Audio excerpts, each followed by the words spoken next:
میرے دوست اکثر مجھے بولتے ہیں کہ تم گمراہ انسان کی پیروی کر رہے ہو. یہ بندہ ان بزرگوں کا مذاق اڑاتا ہے جن کی وجہ سے دین پھیلا.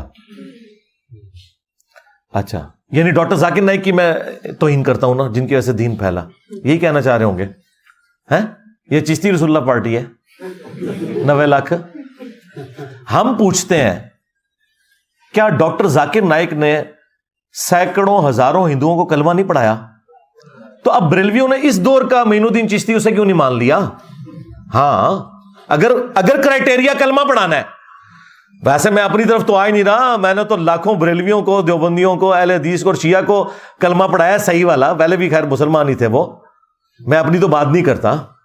ٹھیک ہے, ڈاکٹر ذاکر نائک نے ہندوؤں کو کلمہ پڑھایا, پتہ کیا کہیں گے؟ وہ دے عقیدے ٹھیک نہیں. سرکار تو آڑے بابے دے بھی عقیدے ٹھیک نہیں. ہاں, پھر آپ کو حدیثیں بھی سنائیں گے جی, بخاری مسلم میں حدیث ہے اللہ تعالیٰ فاسق سے بھی دین کا کام لے سکتا ہے. سرکار ہمارا بھی یہی نظریہ ہے کہ جن لوگوں کے عقیدے درست نہیں تھے, اگر ان کی وجہ سے آپ کو کلمہ نصیب ہوا تو فاسق سے دین کا کام اللہ تعالیٰ نے لیا.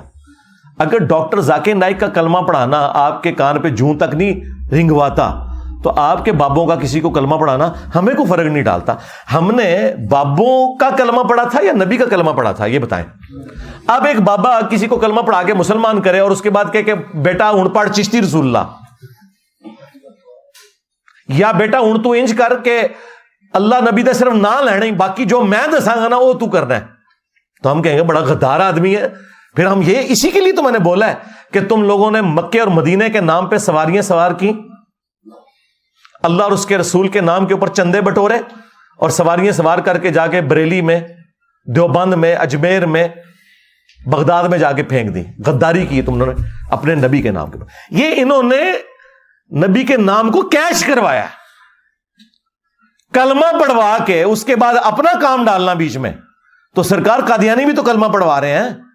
ہاں, جرمنی میں جو لوگ قادیانی ہوتے ہیں وہ اپنے آپ کو مسلمان ہی وہاں پہ ڈکلیئر کیے ہوئے ہوتے ہیں, تو آپ کلمہ مان رہے ہیں ان کا, کہتے ہیں عقیدے ٹھیک نہیں ہے. تو سرکار جس کا عقیدہ ٹھیک نہیں ہے وہ فارغ ہے.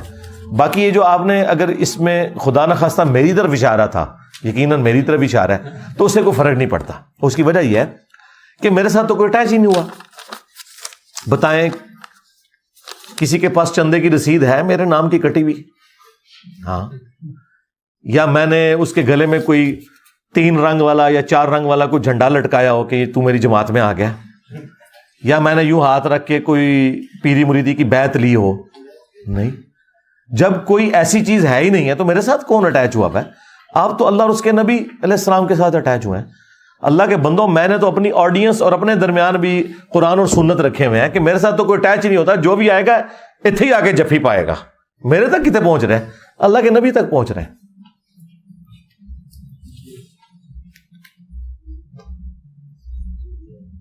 اس دور میں جہاں انٹرنیٹ کی وجہ سے علم حاصل کرنا آسان ہو گیا ہے, لیکن اب بھی لوگ ان مزارات اور بابوں کے فتنے سے باہر کیوں نہیں نکل رہے؟ اس کی وجہ ہے کہ جو شخص ہدایت کا طلبگار ہوگا اسی کو ہدایت ملے گی, یہ ذہن میں رکھیے گا. ان کو تو چھوڑ دیں, آپ کے پڑوسی ملک انڈیا میں آلموسٹ 1 ارب کے قریب لوگ آج کے اس ماڈرن دور میں بھی بتوں کی پوجا کر رہے ہیں. یہ کتنی حیران کن بات ہے. اور اس سے بڑھ کر حیران کن بات یہ ہے کہ دنیا میں امریکہ کے بعد سب سے زیادہ پی ایچ ڈیز انڈیا کے اندر ہے. اسی لیے تو پھر پی کے فلم بنی ہے نا. پڑھے لکھے لوگوں کے بھی کیا عقائد و نظریات ہیں. اس کی وجہ یہ ہے کہ یہ پڑھے لکھے جاہل ہیں. ہمارے استاد ڈاکٹر اسرار صاحب کہا کرتے تھے پڑھے لکھے جاہل. یہ پڑھے لکھے جاہل ہیں. یہ بس ایک فیلڈ میں پڑھ لکھ گئے ہیں, دوسری فیلڈ میں زیرو ہیں.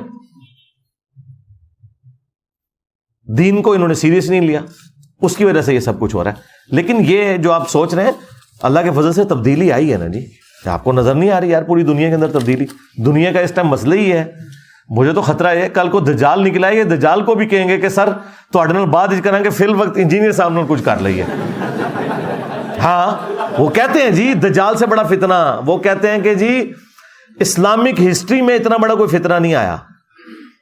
وہ جس پیر صاحب نے میرے سر کی قیمت رکھی تھی نا, اس کی ایک تقریر میں اس نے کہا ہے کہ آج تک پوری اسلامک دنیا میں اسلام کے پورے 1400 سال میں انجینئر سے بڑا کوئی فتنہ نہیں ہے. میں بالکل ان کے ساتھ ایگری کرتا ہوں اس بات میں کہ واقعی 1400 سال میں مجھ سے بڑی آپ کے اوپر کوئی آزمائش نازل نہیں ہوئی. یہ فتنہ عربی والا ہے،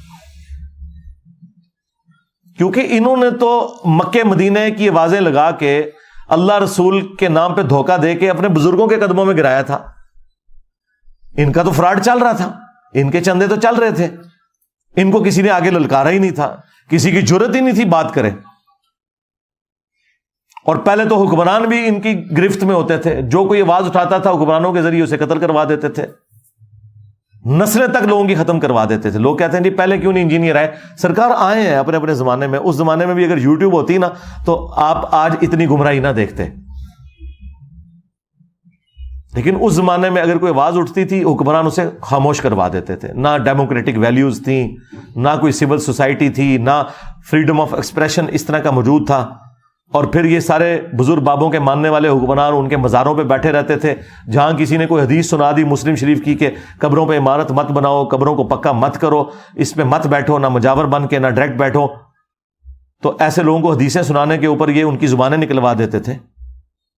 آج بھی آپ ایک لمحے کے لیے سوچیں کہ دنیا میں اگر انٹرنیٹ سوشل میڈیا نہ ہو اور یہاں پہ کوئی ریکارڈنگ نہ ہو تو یہاں میں اپنے وہی 3-4 بندے لے کے ایک دوسرے کے ساتھ لڑا کے تو اٹھ کے تو چلے جایا کرتے ہیں ہم. یہ جو آپ کو تبدیلی نظر آئی ہے تو وہ اس میڈیا کی وجہ سے کہ دنیا تک بات پہنچی ہے. تو اب تبدیلی الحمدللہ آپ کو حقیقی نظر آ رہی ہے اور یہ ریورس گیئر ان کا شروع ہو چکا ہے.